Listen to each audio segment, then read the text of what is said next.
افتخار صاحب ویسے تو شاعر اور رائٹر اندر سے حساس ہوتا ہے، اور پریزاد دیکھ کے تو کہتے ہیں نا ایک ماسٹر پیس آپ نے ایک ڈرامہ کیا اس ٹائم جب بالکل ایک ہر طرف گلیمر اور اس طرح کی چیزیں تھیں، تو آپ کہہ سکتے ہیں کہ آپ کا اب تک کا ماسٹر پیس پریزاد ہے یا وہ ابھی آنا ہے؟ دیکھیے جی، ایک بڑی غلط فہمی ہے تو میں درست کرواتا رہتا ہوں. پریزاد میں نے صرف اداکاری کی تھی. ہاشم ندیم نے لکھا تھا وہ. ایک تو یہ کنفیوژن لوگوں کو پتہ نہیں کیوں رہتا ہے. دوسرا یہ کہ انہی دنوں میری ہٹ ہوا تھا ایک کلام، کسی بشر میں ہزار خامی اگر جو دیکھو تو چپ ہی رہنا. اب کیونکہ قبالی کا گیٹ اپ وہی تھا تو لوگوں نے سمجھا کہ شاید افتخار رفیع نے اس میں پڑھی ہے، وہ وائرل ہوئی. دراصل ایکٹنگ کے اندر میں نے جس کام کو بڑی چھوٹا سمجھ کے کیا تھا وہ یہ تھا کمالی کا رول. اللہ تعالیٰ نے آپ کو عزت دے دی اور اللہ اتنی تعالیٰ دی نے کہا کہ کہ نہیں میں تجھے بتاتا ہوں یہی کام ہے تیرا. ایون لوگوں نے اون ہی کرنا، جس طرح میں نے ابھی آپ نے مجھے کریکٹ کیا تو لوگوں نے تو پریزاد کو آپ سے ہی منسوب کر دیا نا. نہیں وہ پتہ نہیں کیونکہ میں رائٹر ہوں. ابھی ناگن اس سے پہلے میرا چلا تھا، اتنا بڑا سیریل تھا، اتنا ہٹ ہوا، تو وہ یہ لوگوں کو یہ شاید لگا. تو اس لیے میں ہمیشہ یہ بتاتا بھی رہتا ہوں ہمارا یہ جو ڈرامہ ہے یہ اس لیے بھی ہٹ ہوا کہ ساز بہو کے جھگڑے سے بھی پاک تھا. مجھے لگتا تھا very close to real life. Real life ہم سارے کیونکہ پسماندہ ملک سے تعلق ہے، ہم سب تقدیر بدلنا چاہتے ہیں. اور اس کے اندر ہوا بھی ہے کہ ایک ڈان اس کو پیسے دے کے چلا گیا، وہ اس کے پیسے بانٹ رہا ہے، تو لوگ بڑے خوش ہو رہے تھے.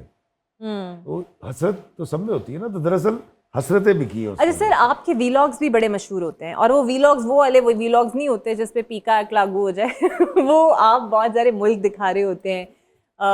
وہ آپ کا شوق کیسے ڈیولپ ہوا؟ کیسے سوچا آپ نے to do something different اور کرٹیسزم سے دور؟ دراصل ہوا یہ تھا کہ میں نے پینڈیمک میں شروع کیے تھے ویلاگز بنانے، اور قسم یہ کھائی تھی کہ اس میں پینڈیمک کا نام نہیں لینا، کرونا کا نام نہیں لینا، مایوسی نہیں پھیلانی. تو میں پازیٹیو باتیں کرتا تھا، بغیر ماسک کے واک کرتا نظر آتا تھا، لوگ بڑے خوش ہوتے تھے. اس کے بعد لوگوں نے کہا یار تو اس کو یوٹیوب پہ ڈال دے. میں نے ڈالنا شروع کر دیا، وہاں سے پیسے آنے شروع ہو گئے. کیا بات ہے! میں کہا یار تو کمال ہے، تو بڑی اچھی انکم ہے یہ. لیکن شروع سے مطمئن نظر یہ رہا ہے کہ آسانی بانٹنی ہے. شفاق صاحب کہتے تھے. تو اس لیے میں کبھی سیاست پہ بات نہیں کرتا، میں کرنٹ افیئرس پہ بات نہیں کرتا، میں محبت کی بات کرتا ہوں. بالکل صحیح. اور خواہش صرف یہ ہے کہ میرے مرنے کے بعد جب کوئی میرا ویلاگ دیکھے تو یہ کہ یار بندہ ٹھیک سی ہے، یہ بندہ صحیح سا. تو اس لیے بڑی ضروری ہے. آپ پولیٹیشین ہیں، آپ کرکٹر ہیں، آپ سنگر ہیں، آپ ڈاکٹر ہیں، آپ کچھ بھی ہیں، اگر پیس آف مائنڈ ہی نہیں ہے، خوشی نہیں ہے تو کیا فائدہ. اب پریزاد کے بعد ایکٹنگ اور ناگن کے بعد کچھ نہیں ملا لکھنے کے لیے. میں نے کوئی واویلا نہیں مچائی. میں نے ویلاگز کیے، پاکستان میں بنائے، پاکستان کے بعد میں دنیا میں بنانے لگ گیا، میں نے دنیا کو ایکسپلور کرنا شروع کر دیا.